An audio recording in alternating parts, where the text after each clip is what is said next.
First off, I'd like to recognize Freeman Patterson over here by the green in the doorway.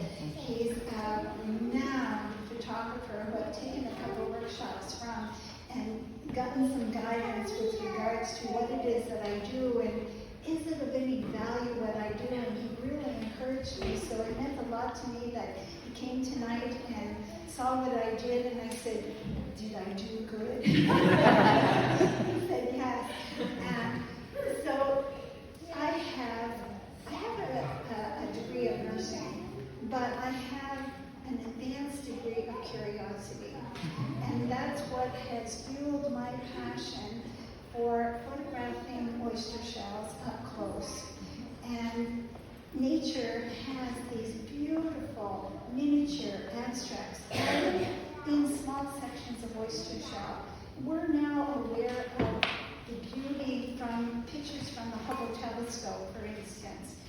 And several of my pieces reflect that same kind of beauty in nature's patterns. And nature creates patterns on the large scale, but those are also hiding in the very tiny things. And when I'm photographing an oyster shell, I'm exploring that surface. I feel like an explorer. It's not a single photograph. Only about 5% of oyster shells have something for me to photograph. So it's not a snapshot.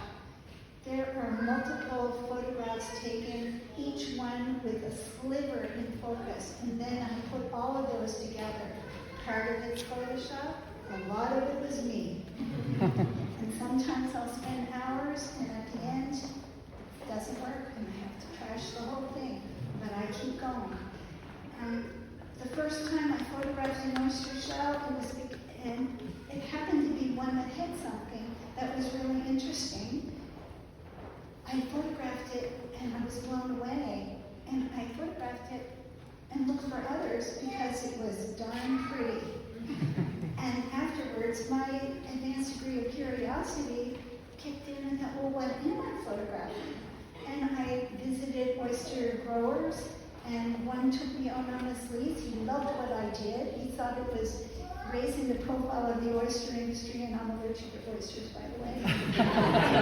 He took me out on his boat, and he said, I'm going to give you Oysters 101. And I asked a lot of questions. I learned about the anatomy, the life cycle, the ecological impact oysters have, the nutritional value that they have. And these are my cheat sheets, by the way. So I was living on PEI for 48 years in a village that was home to the Canadian oyster shucking competition. I didn't know there was such a thing. There is, and the winner gets to go to Galway, Ireland to compete for the Worlds. I was on a tour in Ireland. I went to Galway. I got some of the oyster shells that were shucked at the previous World. It adds to the biography. Every piece has its own biography, and as Linda said, it's the provenance of the piece. So I know exactly where that shell came from. I know exactly the spot on the shell that I photographed, and maybe the species, the grower that grew that oyster shell. So even if you're not, I'm not sure about abstract art, knowing that that piece actually exists in nature and you have that story that goes with it, if you have it in your space and somebody comes in and says, what is that? Well, what do you think it is? You don't tell them right away. And maybe they see something in it that you never noticed before. So it works out very well that way. So, lastly, I do have a book that's going to be on the shop wall. It's in there. All the pieces are from Prince Edward Island. I just moved to Nova Scotia in September of last year.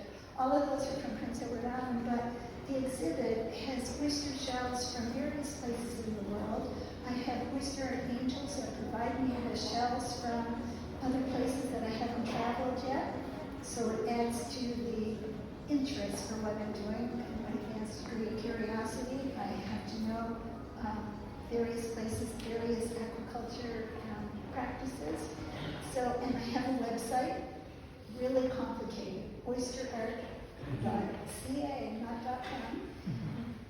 In my book, and I'll finish with this, is a quote my studio on Prince Edward Island, and he asked if I had a piece of paper.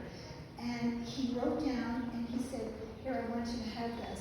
And he wrote down, he said, beyond the beauty and beyond words, 'tis humbling to get a glimpse of an unseen world that was always in plain view.